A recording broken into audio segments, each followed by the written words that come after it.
Hey guys, this is Andrew from Grasping Triumph. So, have you ever been really stressed out or felt your life spinning out of control? Are you ever in a bad mood for no good reason or you can't seem to find the energy to do the things you normally enjoy doing? Do you ever think you could be more present in your life or enhance your brain's performance relative to your creative or professional output? While there may be clinical reasons for whatever issue you seek to remedy, it could also be a lack of control over your brain's processes and thoughts. For thousands of years, there has existed a mental practice known as meditation, which gives the meditator control over their mental processes and lets them fix what ails them or enhance what they already have. Meditation is a simple mental exercise that involves focusing one's attention on something like the breath or a few words known as a mantra, or by monitoring your thoughts, feelings, and the environment to achieve a state of peaceful being. Historically, there's been countless different ways of applying these two methods, but all the schools of meditation are really just ways of trying to improve one's life through mental control. Meditation is a simple mental exercise. It's free, requires no equipment whatsoever, except that which we are equipped with from birth, and it's a very rewarding practice, which is easy to begin at any point in time. Some encourage having a teacher to begin a meditation practice, but that's more for motivation and consistency than for technique, as the practice itself is quite simple. So first, let's look into exactly what is meditation and what physical effects the various practices exert on our brains. Before we understand meditation, we need to know something about how our brains operate. Our brains are constantly sending out electrical impulses known as brainwaves, which are the means by which our brains communicate with the entire body. So when we have faster or higher frequency brainwaves, our thoughts and bodies are more wired and alert. When we have slower or lower frequency brainwaves, our thoughts are slower and more thorough, and our bodies are more relaxed and dreamy. Scientists can track our brainwaves, most commonly by using a device known as an EEG or electroencephalograph. Through watching people's brains, scientists have found 5 brainwaves we all produce, which are characterized by the Hertz frequency range they are transmitted within. These 5 brainwaves, or brain states as measured by the dominant brain waves being produced, from highest to lowest Hertz, are gamma, which is above 30 Hertz, which is the enlightened state. It's only been recently discovered and is associated with more efficient brain processes and better information retention. It's also known as the hyperactive state because people in gamma states are thinking very quickly, and this can lead to anxiety in those prone to it. Beta, which is between 13 and 30 Hertz, is our typical brain state. It's our analytical, planning, categorizing state, and is most effective for normal day-to-day activities like driving, working, or eating. Alpha, between 19 and 13 Hertz, is our calm, tranquil state. In it, we feel sort of lucid, tranquil, and connected. We usually enter alpha states after relaxing activities like yoga, pleasurable sexual experiences, and walks through nature. Theta, between 4 to 8 Hertz, is our meditative visual state. In it, we feel a deeper awareness and a greater capacity for holistic or bigger picture thought. Reaching this brain state is the goal of most meditation practices. Delta, between 1 to 3 Hertz, is the deep sleep state.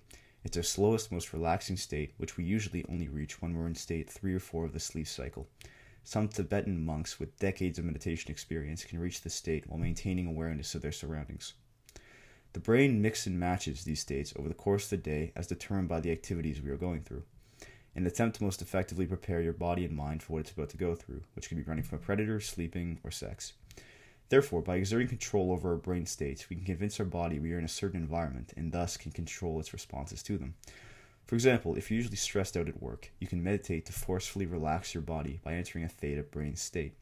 Then, through your practice and getting proficient at that, when you next encounter this stressful situation, you'll be able to stay relaxed and calm. Whereas before, your brain would take over and think, this is a stressful situation, so it better speed up in preparation for flight from a predator, not from handling your boss or social anxiety. So we know what meditation is. It's a method of controlling our brain's dominant brainwave, or brain state, in order to be able to better control our responses to external events. Meditation, historically, has had its roots in the Buddhist, Taoist, and Hindu philosophies. But the idea of focusing on something to achieve a mental state is present in hundreds of philosophies and religions, including Judaism, Islam, New Age practices with crystals and healing states, even in Christianity with silent prayer and the recitation and reflection on the revelations of the Christian God. It's likely had such prevalence in history because of how effective it truly is. Even science has found that meditation practices can vastly improve one's quality of life. Now, while it had its start in religion, today it's usually practiced in a secular way as a sort of push-up for the brain, rather than as a way of connecting with some sort of higher power. Beyond the subjective effects like mood and focus, meditation has been proven to reduce cognitive decline in the elderly and to promote reduced levels of stress hormones in people of all ages. Even the 14th Dalai Lama of Tibetan Buddhism believes that contemplative neuroscience, or the science of meditation, is worth pursuing in a secular way for its promotion of human values like self-discipline and compassion. So now that you know what meditation is, I bet you're curious about how it's practiced. Let's find out. There are two well-defined types of meditation: focused attention and open monitoring. Each of these types has a variety of different methods for practicing them. In focused attention meditation, the practitioner focuses their attention on something, such as their breath or a mantra. Usually, they'll find their minds start to wander, so they'll acknowledge the mind's wandering, release the distraction, and then continue to focus on the object. Almost all meditations follow this pattern, with the only difference being what the meditator focuses on and how they sit or move while they're focusing on the object. So notable focused attention meditation methods are transcendental meditation, where the meditator focuses on a mantra provided to them by the TM organization for a fee, about $9.60 US, which is decided based upon their age and gender. Another is loving kindness meditation, which has the meditator focus on feelings of compassion and empathy in order to promote more love and connection in their lives. There's even evidence that loving kindness meditation can cause the meditator to enter into a gamma state. Zazen, or Zen meditation, where the meditator focuses on the breath moving in and out of their stomachs.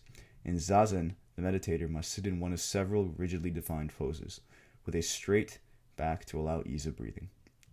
Vipassana meditation uses mindfulness of breathing at the nose area with contemplation of impermanence in order to gain insight into the nature of reality. Taoist Naguan meditation, which has the meditator visualize their body and mind. There's chakra meditation, where the meditator focuses on one of their body's chakras, which are a Hindu concept of 7 or more wheels of energy running along one's spine, which represent the energy of the body parts nearby. So lowest chakra at the base of the spine represents the genitals' energy, the third chakra up represents the digestive system's energy, and so on up to the brain. Self-inquiry meditation, which is sort of abstract. The purpose is to focus one's attention on the subjective state of existence, not on our subjective notions of existence we commonly use to characterize and identify ourselves with, like what we've accomplished or what we look like. It's focusing on the experience of being. In guided meditations, where a speaker will present imagery for the practitioner to visualize in their mind. These are only a sample of the hundreds of methods of focused attention meditation, and many more can be found which can have a myriad of positive effects on your life. The other type of meditation is open monitoring meditation. In open monitoring meditation, the practitioner stays attentive moment to moment to anything that occurs in experience without focusing on any explicit object. To reach this state, the practitioner gradually reduces attention on an FA object until their attention is neutral and open. So you gradually reduce your focus on some object like your breath until you can focus on nothing at all and just be noticing everything but isolating and focusing on nothing. Some notable open monitoring meditation methods are mindfulness meditation, where the meditator focuses on nothing and allows themselves to exist in the present moment. The idea is to become more present with ourselves as we really are in order to be more present in our day-to-day lives. In contrast to other meditations where the subjective, mindfulness meditation is nice because there is no goal, but to be present in the moment. Effortless present meditation, where one attempts to reach the pure being state, characterized by effortless inner silence and deeper states of consciousness. And the Taoist emptiness meditation, with the objective being to empty oneself of all thoughts, feelings, and sensual perceptions. As you can see, the open monitoring meditation methods are all very similar. Your attempt to empty yourself of everything going on in your mind and then to be present in the moment. There's even some connection between the state of being present and what Csikszentmihalyi defined as flow or peak experiences. There are even many practices that aren't quite meditations, but that have components of focused attention or open monitoring meditation in them.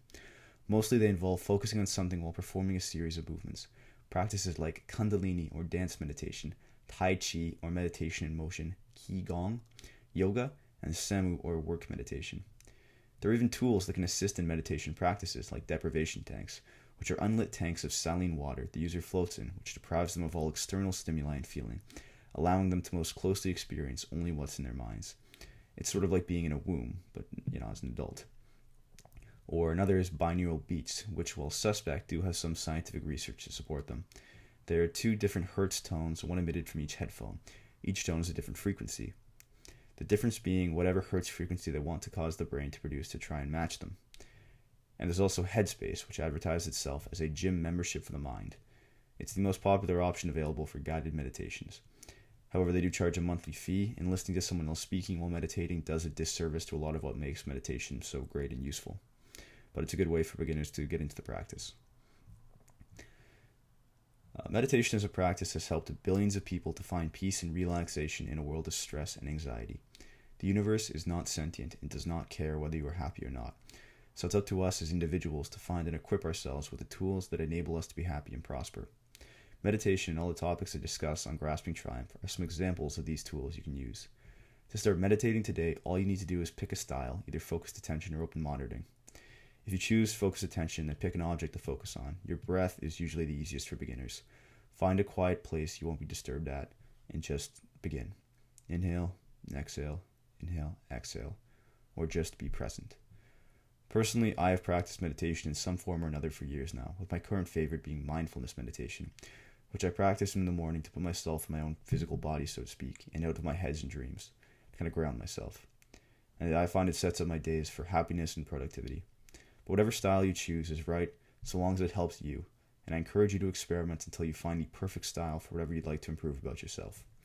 Happy meditating.